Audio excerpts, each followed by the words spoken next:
So let's start by settling the body, finding a stable, comfortable, upright position serviceable for meditation.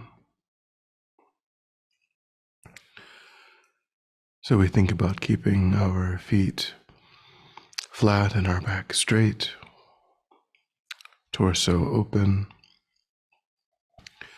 hands in the lap, right over left, with the palms upturned and the thumbs gently touching.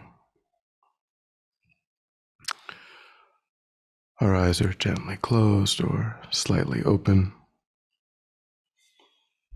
making sure we let in enough light to remain alert.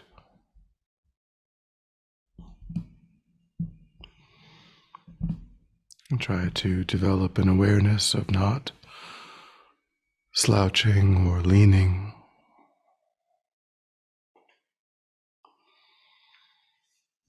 But we also let go of any unnecessary tension in the body.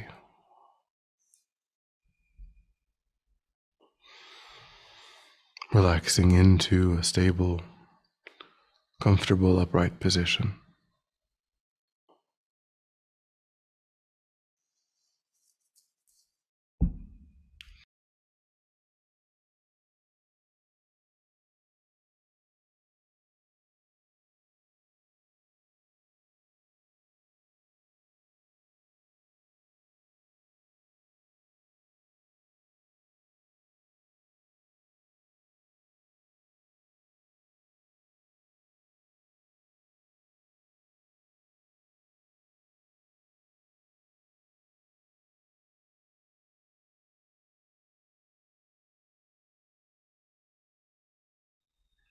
And begin to pull away from attending to the outside world, allowing sights and sounds to be as they are without investigation.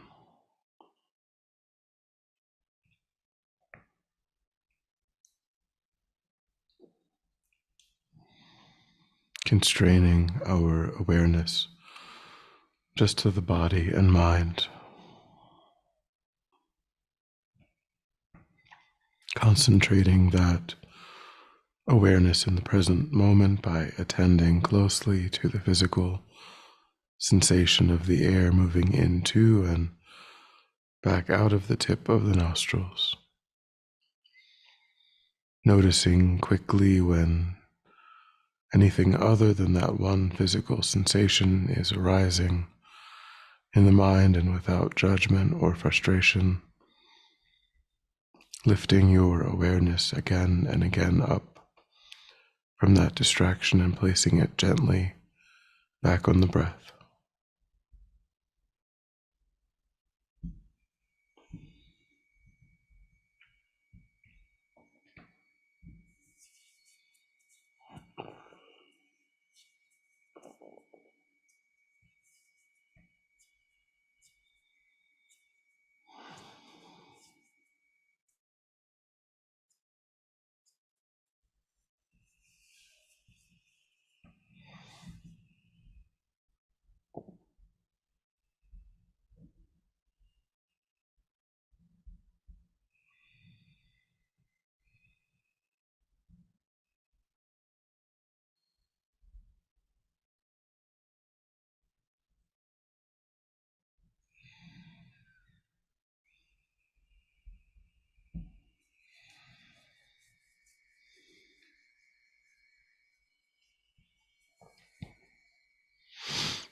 and then generate a broad and altruistic motivation.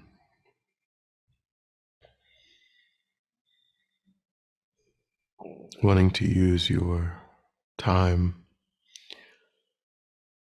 to establish and deepen new, constructive, beneficial ways of thinking and acting.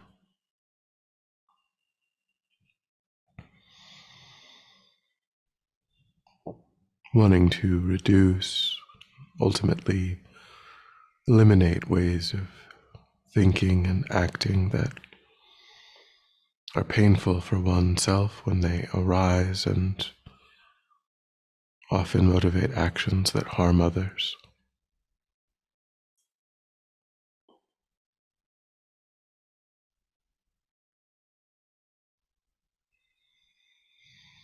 Wanting to genuinely transform the mind in this way to be of greater and greater benefit to sentient beings.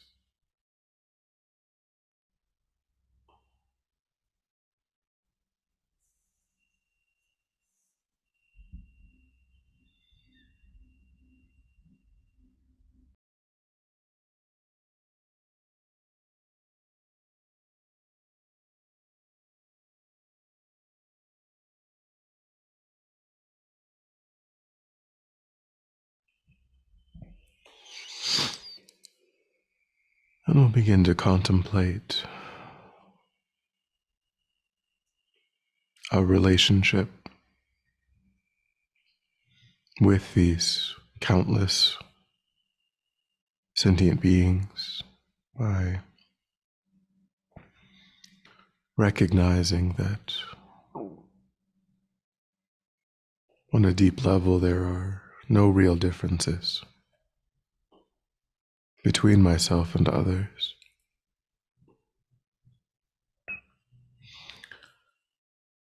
Just like myself, from morning till night, I and all other sentient beings are striving to obtain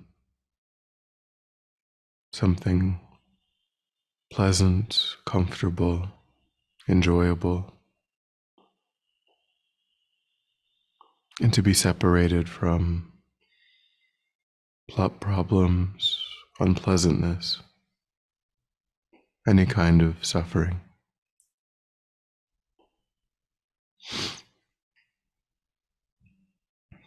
Whatever outward actions or culture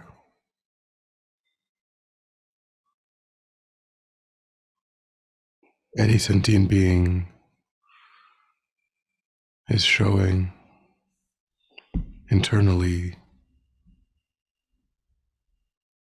this is motivating their actions.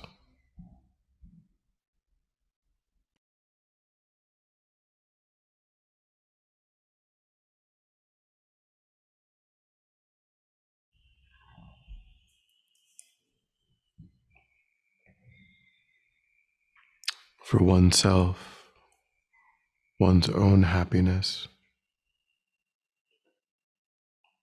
is of primary importance.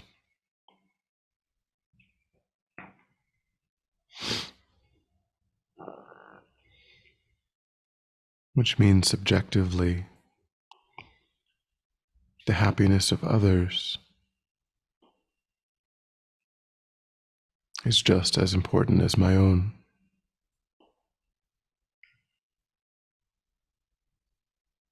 It's of primary concern for every individual sentient being.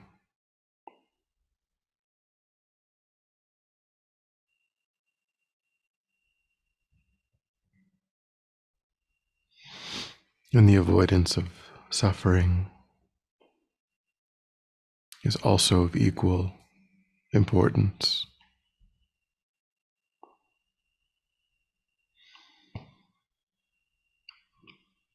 My right to be happy and to be free of suffering is not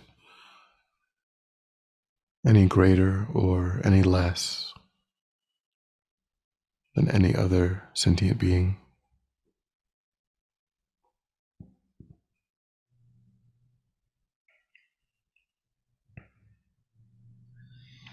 So pause and try to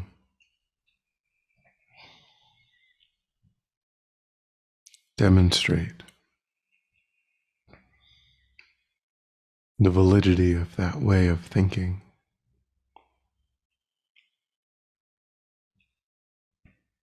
to yourself.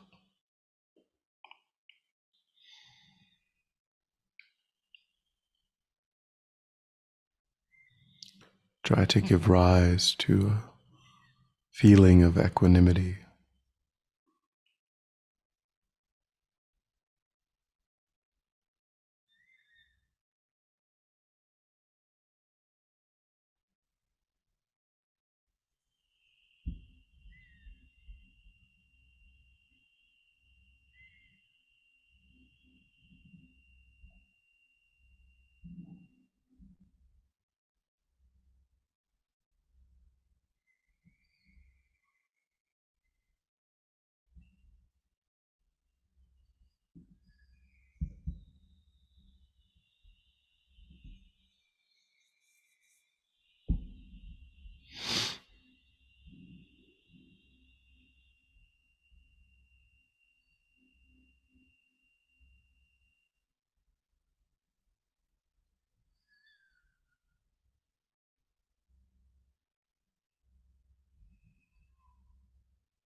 If we were to find a difference, it would be that all other sentient beings are innumerable, inexpressible in their number, whereas oneself is just one.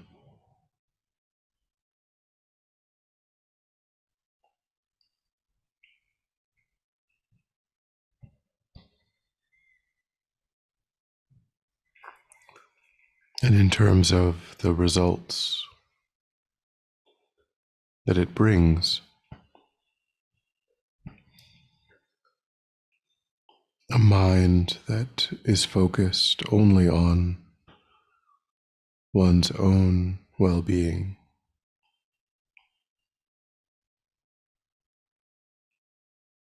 and a mind that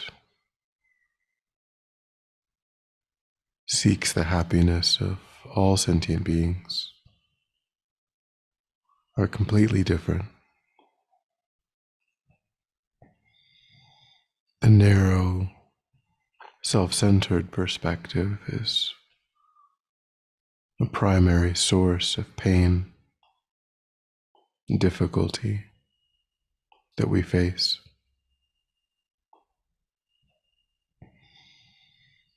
The expansive mind of cherishing others is the wellspring of genuine happiness.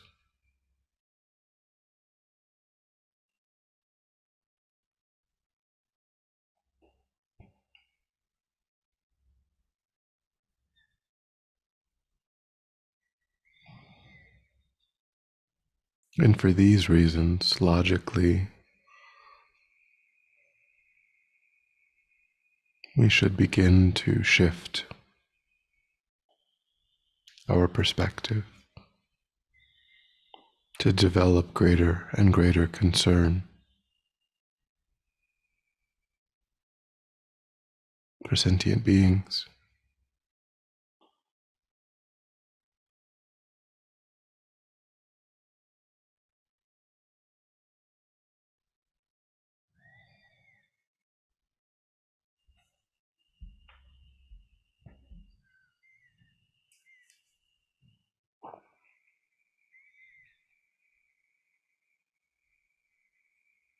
We can generate an understanding of the disadvantages of that narrow, egoistic mind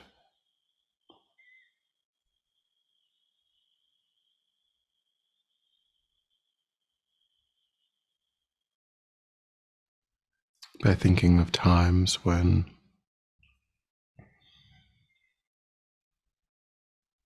our obsession with making things work out for just oneself led to fears and anxieties.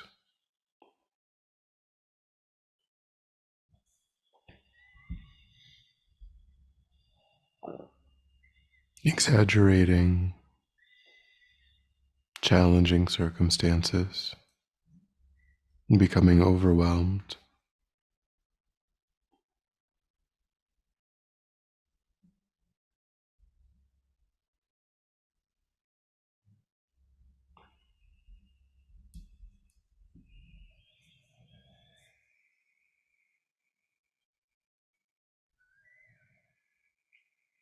How this perspective creates fragility in the mind,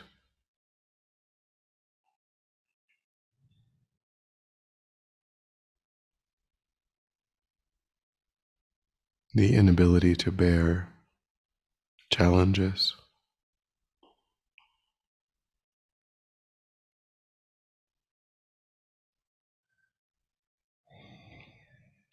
Try to think if that way of relating has caused those disadvantages in your own life.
I think how this self-centered attitude empowers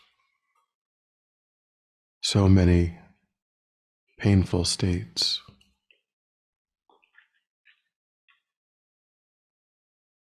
We easily give rise to envy rather than rejoicing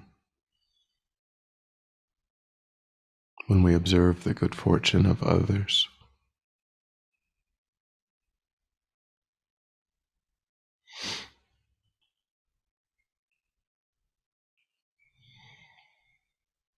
We may forego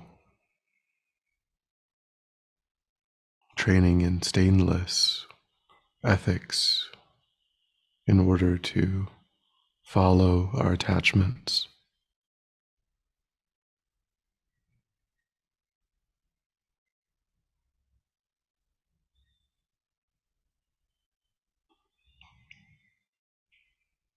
The mind is constantly bombarded with ups and downs, depending on external situations.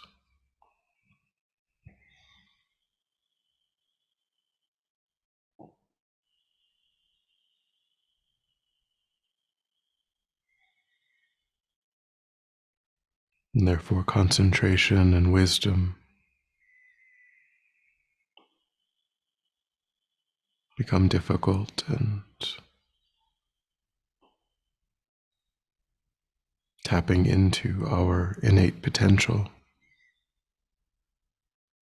is blocked.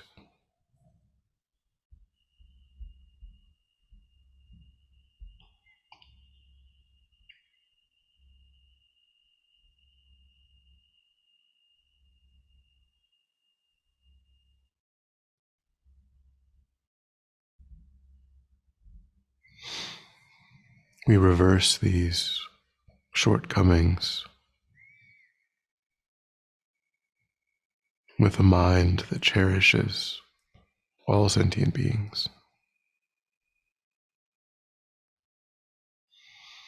The more we cherish them, the more the minds of attachment and dissatisfaction and anger diminish.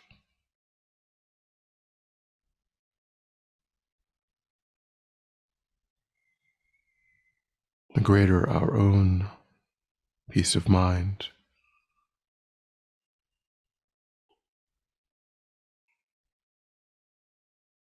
becomes.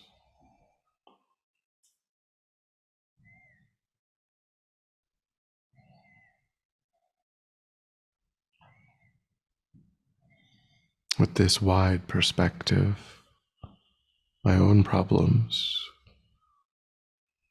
seem less significant.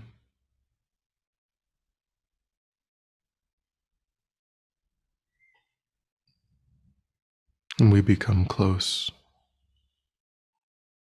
warm-hearted to all sentient beings.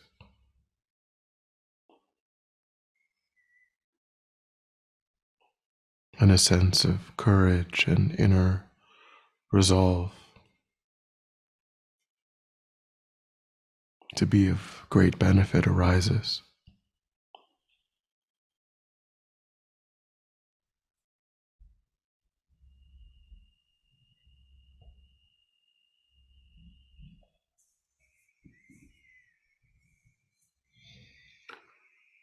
So try to rest the mind in a firm determination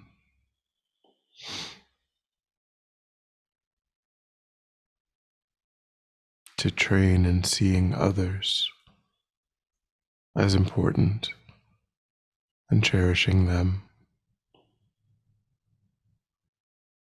to focus on the well-being of others,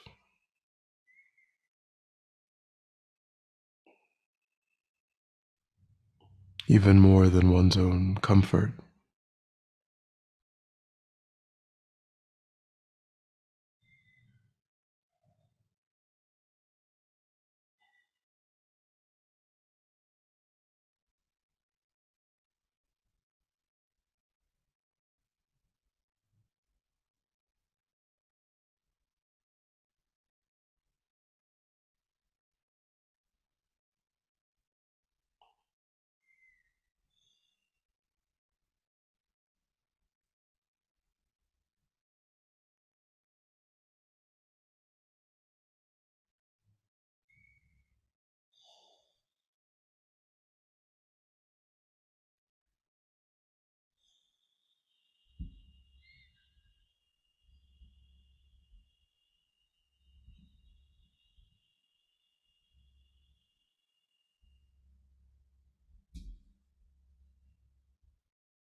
And then when you're ready, we'll come back together.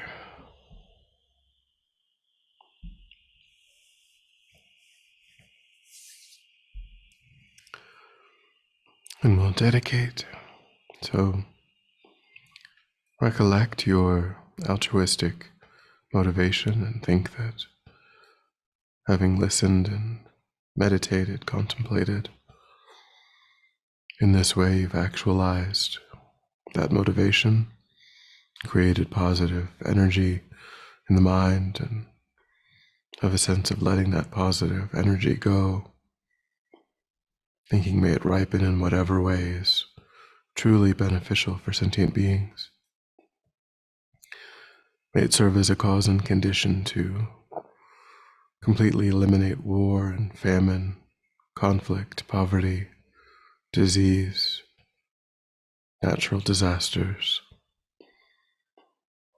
May it create the conditions to fully ripen the minds of all sentient beings.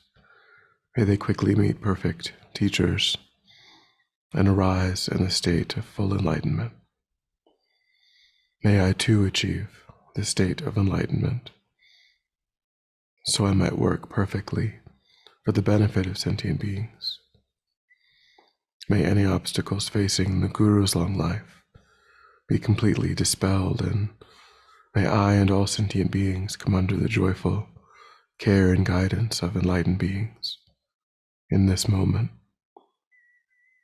May we be guided and protected until we swiftly achieve that state of enlightenment.